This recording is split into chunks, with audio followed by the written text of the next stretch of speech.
Welcome back to the Growth Hack Franchise Marketing Unleashed. I'm your host, Marcus, founder of AdCloud, where we help franchise owners grow smarter with data-backed strategies. Today's episode, a reality check for anyone opening a new location. Should you be running ads before you launch? The short answer is yes. The long answer, if you wait until launch day, you're basically throwing a party no one got invited to. And of course, joining me is our creative director, McKenzie, here to help me make sure nobody shows up to an empty grand opening with a tray of untouched cupcakes. Okay, Marcus, so it seems like so many franchise owners are still treating opening day like a surprise party. Like you unlock the doors and they're just hoping that somebody wanders in. What is going on there? Why is pre-launch still treated like an optional side quest instead of the main storyline? I think in everything that we do, it's hard to spend money when your doors aren't open. It can be somewhat a little easier if you're building brick and mortar and you're like, hey, we know that we have to have these things. Like if we want to open, you have to have front doors, right? You have to have a bathroom. You have to have all these things. But when it comes to exposure and marketing, I think in the early days, it's like hiring a PR firm. It's one of those things that is so hard to track. You're like, is this working? Is it not? Until it does, it clicks. I think that's changed over time a little bit, but I think that many business owners find it difficult to say, hey, we should invest this money now because there's no immediate return. We're just building lists. I'll use a brand called Frenchie's, for example. We just launched or are launching. They actually open in about, I think, 20 or 21 days. And so we have spent the last 3.5 to 4 months in pre-launch, and they have been investing close to almost double, if not triple, the amount they will invest once they are open on marketing, because it's much more important to have a massive amount of people who are interested, who are now aware of your brand, so that on launch day, really about a week out from there, you can start to say, hey, we're opening, get your first appointment, be the first, join the VIP list. There's so many different ways to configure that. But we've been investing first month, I think somewhere around like $1,500 a month. Then we went to $3,000 a month. Last month, we're doing about $5,000, $5,500 in ad spend. But that has generated thousands of leads, thousands of people who have joined a VIP list who are like, I want in on the early intro offer. We expect that first month of open, the revenue that they'll nearly be to a break-even point in month one, because of all that work. Now, you can forego that and not do it and open day one, but then you better expect to spend at least the next 90 days trying to get to break even. The problem is, once you get to that point, your costs go up. So my argument for pre-launch campaigns is when you're in build out, guess what you don't have? Salaries.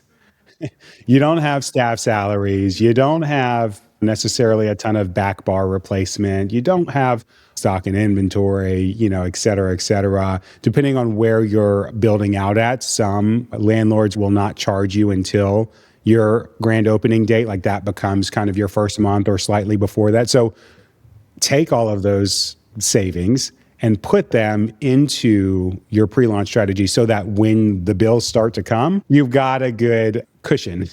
But most people will not start spending until day one. And now everything's being thrown at you. Now you're managing operations, you're trying to manage staff, you have staff quitting because we live in a world where most people are flaky. And that's just nature of hiring and firing and navigating those things. But now you're also having to navigate growth. And if you don't have enough growth to cover your bills, you have to dip into your extra fund. And now you're funding this, continuing to fund this business that's not funding itself, at least for 90 days. And that can become really difficult. So what kind of ads are we actually running before launch? Because I know a lot of people are going to hear start running ads before you're open and immediately panic thinking we're not even open yet. What are we advertising? What if this is a location that is for bookings? They're not booking yet because they're not open. So what are we advertising? Yeah. So, you want to be getting their information, number one. All right. I'm not saying go out there and blindly just do awareness campaigns and get eyes on it. That's okay, but it's not like overly beneficial. We want name, email, phone number at a minimum. So we're running lead gen campaigns and you're asking them to join a VIP wait list of some sort. There needs to be perks around it. All right. So whether that's founding memberships, that is probably the most popular across fitness and some other brands, or it's just additional discounts or something in that nature for being one of the first 1,000 clients or customers or whatever that is, depending on where your meters are. And that is, so you're running ads and saying, hey, Frenchie's in Santa Barbara is coming June of 2025.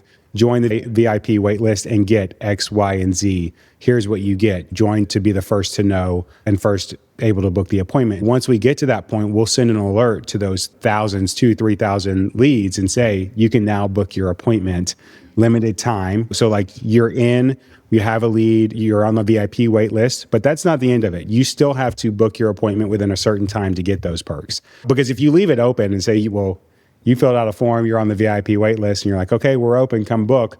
They might wait 6 months and say, well, I was on the VIP list. So when you go to launch, you still put a timestamp on it and say, you have to book by the end of June. All right, you have to schedule your appointment by the end of June to take advantage of the VIP membership or whatever those things are. But you want to be doing lead generation, getting those people, and then putting them through an education campaign. Don't just say, submit your info, join the VIP waitlist, and don't say anything else to them, especially if you're starting 3 months out, because it's easy to forget. But you don't have to do a weekly, once a month. If you're 3 months out, send something once a month talking about the brand, the cleanliness, all of those types of things leading up the services that are available until go live day. So what is, would you say, the sweet spot? Can you start marketing too early for a grand opening? And what if you're 30 days out from opening? Are those people already too far behind? Is it too far gone for them? What is that kind of middle ground of where you would start marketing? Too far out would be like 6 months. I think that's way too far out. 4 months is probably the farthest I would go out. 90 days is probably that sweet spot.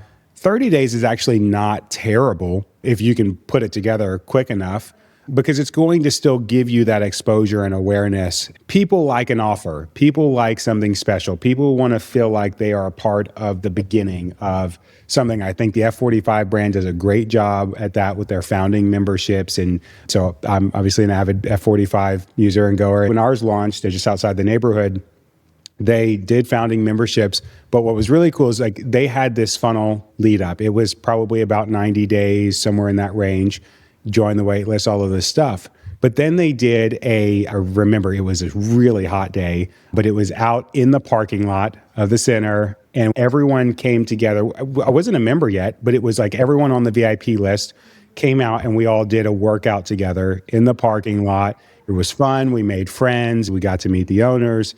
And it was just a great time to kind of build community. And then at that point, you're like, well, gosh, of course I want to be a part of this. So like, there's multiple ways to do it, but 30 days out is not bad. It's not going to be as effective as 90 days. Don't start at 30 days and think you're going to spend a gazillion dollars and get there, because there is this benefit of just over time. There's a lot of learning. So the ads that we ran, in the sense, at day 90 are not necessarily the same creatives and copy we're running at day 30, because we learn and optimize over time what people are connecting with, what's getting most people, the demographic, age groups. You'll be limited on learnings, but you could still make a dent. Are you going to break even the next month? No, not on a 30-day launch, but you'll be closer than you would be if you start at day one of opening. So you mentioned that really cool kind of grand opening thing for F45. Can you tell us some of like the worst grand opening tactics that you've seen?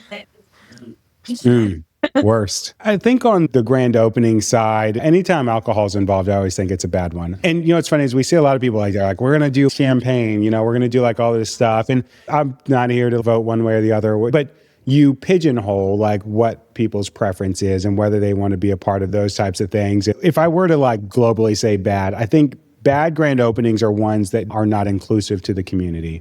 And it is okay to give things away for free.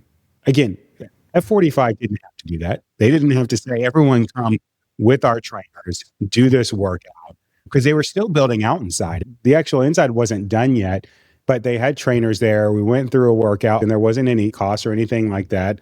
Let people come and just try and also buy into your business. Not that it can't work, but some of the worst we've probably seen is when the franchise owner is not local. A lot of franchise owners who own locations in different states than they actually reside in.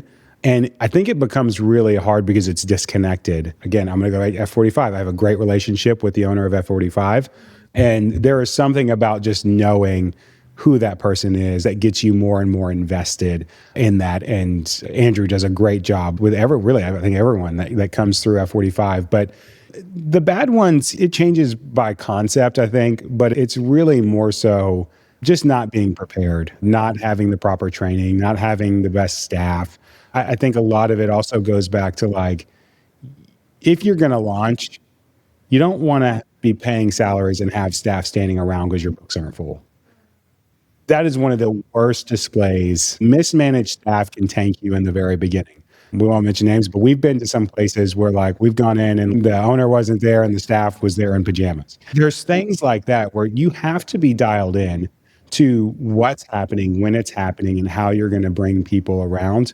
But finding just a really cool way pre-opening, like 1-2 weeks before you open, to do some type of community-based activity around your brand to get people there. And that could be a partnership with a local amplifier brand, but bringing people together and doing that, I think, is a really good way to get people to buy into it and not to just feel like they're a checkbook.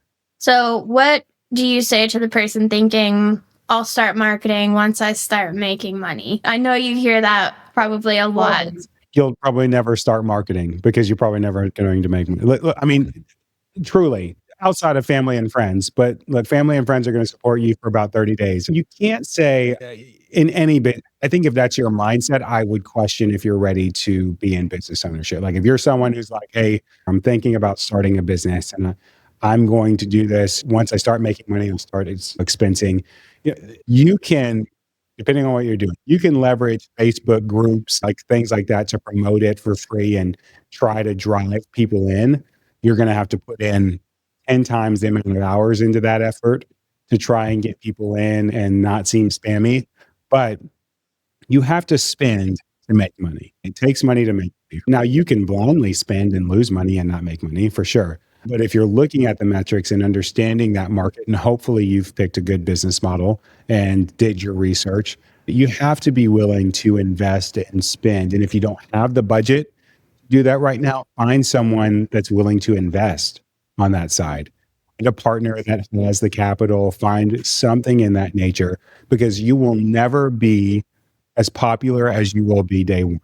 It's something new. So it'll never be that exciting again, the entirety of your business, unless you have some random viral moment, which is 0.1% of the time. So you need to capitalize on that. And by spending, like spend when things are high. I think most people wait until it's low.